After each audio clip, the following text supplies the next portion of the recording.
जय जिनेंद्र. पूर्णांग जैन ग्रंथ वाचन अर्घ्य 10 भाग 11. जैन गुंफा. संसारापासून विरक्त झालेले मुनी आत्मसाधनेसाठी एकांत निर्जन स्थानाची निवड करतात. अशी स्थाने म्हणजे पर्वताच्या तळाशी असलेल्या गुंफा. वनात देखील मुनी ध्यानधारणा करीत, पण त्यांचे स्मारक काय राहणार म्हणून पर्वताच्या पायथ्याशी जिथे मुनींनी ध्यानधारणा सतत केली तिथे गुंफा निर्माण झाल्या आणि तिथेच ध्यानवंदनेसाठी मूर्तींची स्थापना झाली. अशा अनेक गुंफांपैकी राजगिरीच्या पहाडातील सोनभांडार जैन गुंफा अति प्राचीन ठरतात. तेथे एक जैन मूर्ती व चतुर्मुख जिन प्रतिमा यांनी युक्त असा एक स्तंभ आहे. ब्राह्मी लिपीतील 2ऱ्या शतकातील लेख त्या गुंफांमध्ये आहे. सर्वात प्राचीन गुंफा म्हणून बराबर व नागार्जुन पहाडावरील गुंफांचा निर्देश करता येईल. या गुंफा अशोक आणि दशरथ यांनी आजीवक मुनीसाठी निर्माण केल्या आहेत. बराबर पहाडीपेक्षा नागार्जुन पहाडावरील गुंफा मोठ्या आहेत, आकाराने लांबरुंद आहेत. गुंफेमध्ये शिलालेख आहे. ऐतिहासिक दृष्टिकोनातून उदयगिरीच्या हत्ती गुंफा फार महत्त्वाच्या आहेत, कारण या गुंफेमध्ये सम्राट खारवेलाचे चरित्र प्राकृत भाषेमध्ये शिलाखंडावर कोरलेले आहे. खारवेलाने केलेली मगधावरची स्वारी, बृहस्पती मित्राचा पराभव आणि कलिंग जिनमूर्तीची पुन्हा प्राप्ती या सर्वांचा स्पष्ट उल्लेख शिलालेखात आहे. खारवेलाच्या पूर्वी म्हणजे इसवी पूर्व 5व्या शतकापूर्वी मगधामध्ये जैन धर्माचा प्रचार होता हे ऐतिहासिक सत्य यामुळे सिद्ध होते. त्यामुळे भारतीय इतिहासाच्या दृष्टीनेही या गुंफेतील शिलालेख फार उपयुक्त आणि महत्त्वाचा आहे. आतल्या भागात गुंफा 52 फूट लांब, 28 फूट रुंद व 11 फुटाहून उंच आहे. गुंफा 2 मजली आहे. द्वारावर द्वारपालांच्या मूर्ती कोरलेल्या आहेत. एका तोरणद्वारावर त्रिरत्नाचे चिन्ह आणि अशोक वृक्षाच्या पूजेचे चित्रण आहे. पौराणिक कथेवर आधारित काही चित्रे देखील कोरलेली आहेत. उदयगिरी आणि खंडगिरी येथे 19 गुंफा आहेत.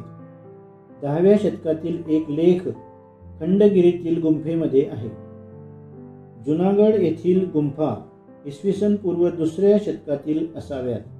गुंफेमध्ये क्षत्रप राजवंशासंबंधी शिलालेख आहे. गुंफेमध्ये स्वस्तिक, भद्रासन, मीनयुगल असे जैन चिन्ह उत्कीर्ण केलेली आहेत. येथून जवळच काही गुंफा आहेत. त्यामध्ये ऋषभदेव, पार्श्वनाथ, महावीर, तीर्थंकरांच्या मूर्ती कोरलेल्या आहेत. विदिशा नगरी जवळच्या 20 गुंफा जैन गुंफाच असाव्यात, कारण तेथील एका शिलालेखामध्ये सम्राट चंद्रगुप्तांचा उल्लेख आहे आणि श्री पार्श्वनाथ तीर्थंकरांची भव्य मूर्ती आहे. दक्षिण भारतातील सर्वात प्राचीन गुंफा भद्रबाहू गुंफा आहे. ही गुंफा श्रवणबेळगोळच्या चंद्रगिरीवर आहे. भद्रबाहू मुनींच्या चरण पादुका देखील तेथे आहेत. उस्मानाबादहून 12 मैलावर काही गुंफा आहेत. त्यामध्ये एका गुंफेत पार्श्वनाथाची मूर्ती आहे. अजूनही काही जिनप्रतिमा कोरलेल्या आहेत. सम्राट करकंडू याने येथे काही गुंफा तयार केल्या असे अपभ्रंश काव्य करकंडूचरयू मध्ये वर्णन आहे. त्यामुळे या गुंफा इसवी पूर्व 9व्या शतकातील असाव्यात. तामिळ प्रदेशातील चित्तन्नवासल या ठिकाणच्या गुंफेमध्ये अशा अर्थाचा शिलालेख आहे की गुंफांची निर्मिती जैन मुनीसाठी झालेली आहे. बादामी येथील गुंफेमध्ये जिनमूर्ती कोरलेल्या आहेत. ऐहोळे गावी गुंफा आहेत. येथील छतावर मकर, पुष्प यांच्या आकृती आहेत. विशेष म्हणजे सहस्रफणायुक्त पार्श्वनाथांची मूर्ती अत्यंत कलापूर्ण आहे. सर्वात उल्लेखनीय गुंफा वेरूळच्या आहेत. गुंफा कलेच्या दृष्टीने सर्वोच्च उच्च प्रतीच्या आहेत. येथे 5 जैन गुंफा आहेत, पैकी 3 फार महत्त्वाच्या आहेत. एक गुंफा म्हणजे कैलास लेण्याचे अनुकरण आहे. ही गुंफा 80 फूट रुंद व 130 फूट उंच आहे. दुसरी गुंफा इंद्रसभा आहे. येथील कला द्राविडी शैलीची आहे. येथे भरपूर चित्रे कोरलेली आहेत. भगवान महावीरांच्या विशाल मूर्ती आणि कमठ उपसर्गाचे चित्र कोरलेले आहे. इंद्रसभेतील कलेविषयी पर्सी ब्राऊन साहेब यांनी म्हटले आहे की याची रचना अशी सर्वांगपूर्ण आणि शिल्पकलेचे चातुर्य इतके उत्कृष्ट आहे की जितके वेरूळच्या इतर कोणत्याच मंदिरात नाही. भिंतीवरील आकृत्यांचे उत्किरण इतके सुंदर आणि स्तंभाविन्यास इतके कौशल्याचे आहे की याला अनन्य कोठेच तोड नाही. जगन्नाथ सभेतील कलासौष्ठव इंद्रसभेसारखेच आहे. वरील जैन गुंफेशिवाय अंकाई तंकाई गुंफा, ग्वाल्हेरच्या जैन गुंफा, त्रावणकोरमधील जैन गुंफा इत्यादी अनेक गुंफा आहेत. त्या सर्वांचा परामर्श येथे गणे शक्य नाही. शेवटी एवढेच म्हणावे लागते की वास्तुकलेच्या दृष्टीने गुंफांची रचना सौष्ठव व सौंदर्य वाखाणण्यासारखे आहे. या गुंफा आत्मलीन मुनीश्वरांच्या निमित्ताने निर्माण झालेल्या आहेत. हे जसे खरे आहे तसेच हेही खरे आहे की प्रेक्षक हे सर्व वितराग वैभव पाहून अंतर्मुख होतो. जैन मंदिर. यापूर्वी आपण वास्तू, गुंफा याविषयी विचार केला. आता मंदिराचा विचार करावयाचा आहे. मंदिर कला वास्तुकलेचाच भाग आहे, पण या कलेत जैन कलाकारांनी चरमसीमा गाठली आहे, म्हणून स्वतंत्रपणे विचार करावयाचा आहे. जैन मंदिरे जी आज विद्यमान नाहीत, मात्र ज्यांचे अवशेष सापडतात आणि जी विद्यमान आहेत, असे 2 भाग आपणास पाडावे लागतील. पहिल्या प्रकारचे सर्वात जुने मंदिर ऐहोळेचे मेघोटी मंदिर समजावे लागेल. हे मंदिर महाकवी रवी वर्मा याने बनवले आहे. म्हणजेच रवी वर्मा महाकवी आणि मंदिर योजनेत देखील निष्णात होता. या मंदिराचे तंत्र आणि स्थापत्य इतके वैशिष्ट्यपूर्ण आहे की अशी कला इतरत्र सापडत नाही. लंबचतुष्कोणाकाराचे हे मंदिर 2 विभागात वाटले गेले आहे. एक गर्भगृह, 2 द्वारमंडप. स्तंभांची योजना वैशिष्ट्यपूर्ण आहे.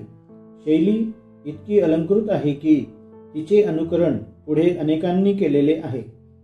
या मंदिराशिवाय लोहानीपुराजवळ जैन मंदिराचे काही अवशेष दिसतात. मंदिराच्या कामात उपयोगात आलेल्या विटा मौर्यकालीन आहेत असे सिद्ध झाले आहे. याशिवाय येथे एक मौर्यकालीन चांदीचे नाणे व 2 भंगलेल्या मूर्तीही सापडलेल्या आहेत. मेघोटी मंदिरासारखेच मंदिर पट्टदकल येथे आहे. ही मंदिरे द्राविडी शैलीची आहेत. हुम्मच हे प्राचीन जैन केंद्र असावे असे येथील अनेक मंदिरावरून दिसते. मंदिरावरील चित्राकृती अभंग राहिल्या नाहीत, पण दक्षिण भारतातील शैलीचे उत्तम दर्शन होते. ही मंदिरे 11व्या शतकातील आहेत. हळेबीड येथील मंदिरामधील स्तंभावरील कोरीव काम प्रेक्षणीय आहे. स्तंभ इतके गुळगुळीत केलेले आहेत की आपण त्यांचा आरशासारखा उपयोग करू शकतो. लक्कुंडी, धारवाड, मुडबिद्री येथील मंदिरे ही प्रेक्षणीय आहेत. बंगालमध्ये पहाडपूर येथील मंदिर विशाल आकाराचे आहे.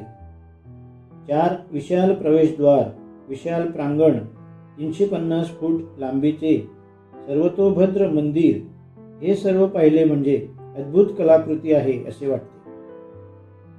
मध्य प्रदेशामध्ये देवगड येथील मंदिराची शिल्पकला विलोभनीय आहे. मंडपाची रचना, स्तंभांची सुसंबद्ध कलापूर्ण निर्मिती, मानस्तंभ आणि शिखरे प्रेक्षणीय आहेत. खजुराहो येथील गर्भगृहाच्या बाहेरील भिंतीवर अप्सरांच्या मूर्ती इतक्या सुंदर आहेत की तशा इतरत्र आढळत नाहीत. लौकिक जीवनातील भाव दिग्दर्शन व अत्युत्कृष्ट साधले आहे. येथील शिखरांच्या रचनेमध्ये वेगळेपणा आहे. मुक्तागिरी सिद्धक्षेत्रावरील मंदिरे तर अतिसुंदर आहेतच, पण निसर्ग सौंदर्याची कलेला जी जोड दिसते तशी जोड इतर ठिकाणी नाही. जेम्स फर्ग्युसन म्हणूनच म्हणतात, संपूर्ण भारतात यासारखे स्थळ मिळणार नाही जिथे प्रकृती निसर्ग सौंदर्याची वास्तुकलेशी इतकी सुंदर साथ आहे. कुंडलपूरचे क्षेत्र विशालता आणि प्राचीनता यासाठी प्रसिद्ध आहे. मंदिर शैली 3 प्रकारच्या आहेत. 1 नागर, 2 द्रविड व 3 वेसर. नागर शैली उत्तर भारतात, द्रविड शैली दक्षिण भारतात व वेसर शैली मध्य भारतात अधिक प्रमाणात आहेत. प्रादेशिक विभाग ढोबळमानाने असले तरी त्या त्या प्रांतात विशिष्ट शैली कटाक्षाने पाळलेल्या नाहीत असे दिसते. शैली प्रामुख्याने शिखरांच्या रचनेवरून ओळखणे सुलभ जाते. येथील मंदिर निर्माण करण्यामध्ये मोगल शैलीचा प्रभाव पडलेला दिसतो. अबू पहाडावरील जैन मंदिरे जैन कलेचेच नव्हे तर भारतीय वास्तुकलेचे सर्वोत्कृष्ट उदाहरण आहे. येथील मंदिराची रचना, मूर्तिकला, कोरीव काम यांची पूर्ण कल्पना येण्यासाठी वेगळाच ग्रंथ लिहावा लागेल. श्वेत संगमरवरी पाषाणामध्ये कला पुरेपूर ओतलेली आढळते. छतावरील कोरीव काम तर कलेच्या इतिहासामध्ये अद्वितीय समजावे लागेल. येथील कला पाहताना असा भास होतो की आपण एका दिव्य लोकामध्ये आलो आहोत. म्हणूनच एक विद्वान म्हणतो की येथे संगमरवरी पाषाणावर ज्या परिपूर्णतेने, लालित्याने व संतुलित अलंकरण शैलीने कला चितारली आहे त्याला अन्यत्र उपमा नाही. दुसरे एक विद्वान म्हणतात, भवनांनी अर्थात मंदिरांनी अलंकारांचे रूप धारण केले आहे जे शब्दांनी समजावणे अशक्य आहे. राजस्थानमध्ये राणकपूर येथील मंदिराची शिखरे फारच आकर्षक आहेत. येथील खांबावरील कलाकृतित्व, सौंदर्य आणि वैचित्र्य विविधता यांचा सुंदर संगम आहे. सौराष्ट्रमध्ये शत्रुंजय क्षेत्रावर जितकी मंदिरे आहेत तितकी कुठेच नाहीत. गिरनार क्षेत्र श्री नेमिनाथ तीर्थंकरांची निर्वाण भूमी, येथे शिखरे अधिक प्रमाणात आहेत. मंदिरावर एका शिखराऐवजी अनेक शिखरांचा पुंज निर्माण केलेले आहेत. त्यामुळे शोभेत विशेष भर पडली आहे. राजस्थानमधील पद्मपुरी येथे संगमरवरी पाषाणाचे फारच सुंदर आणि विशाल मंदिर काही वर्षापूर्वीच पूर्ण झाले आहे. हे मंदिर चौकोनी आकाराचे नसून गोलाकार आहे. हे याचे खास वैशिष्ट्य आहे. 3ऱ्या मजल्यावर श्री पद्मप्रभ तीर्थंकरांची मूर्ती आहे. प्रवेशद्वारावर पाषाणाचे विशालकाय हत्ती अंबारी सहित आहेत. मंदिर निर्माण करताना मानस्तंभाला बरेच प्राधान्य दिलेले सर्वत्र आढळून येते. अनेक ठिकाणी गगनचुंबी मानस्तंभ आहेत. त्यावरील कोरीव कामही कलापूर्ण आहे. दक्षिणेत परभणी जिल्ह्यामध्ये चारठाणा येथे असाच एक काळ्या पाषाणाचा 40 फूट उंचीचा कलापूर्ण मानस्तंभ आहे. याचे वैशिष्ट्य असे की बुडाशी 10 फूट रुंद असलेला हा मानस्तंभ थोडीशी शक्ती लावून हलवल्यास बुडापर्यंत हलताना स्पष्ट दिसतो. येथे उत्खनन देखील झालेले आहे. दुर्दैवाने उत्खनन अपुरे राहिले आहे. थोडक्यात जैन मंदिरांची निर्मिती कलापूर्ण आहे. त्यामध्ये विविधता आहे, विशालता आहे आणि सौंदर्य तर खूपच आहे. मानवाने केलेल्या सौंदर्योपासनेचे मूर्त व दृश्य स्वरूप म्हणजे जैन मंदिरे आहेत. मागे म्हटल्याप्रमाणे जमिनीत अशा कलाकृती किती गाडल्या गेल्या असतील हे सांगणे जरी अशक्य असले तरी एवढे मात्र निश्चित सांगता येईल की ज्या कालौघात दुर्दैवाने गाडल्या गेल्या आहेत त्या सुंदर असतीलच.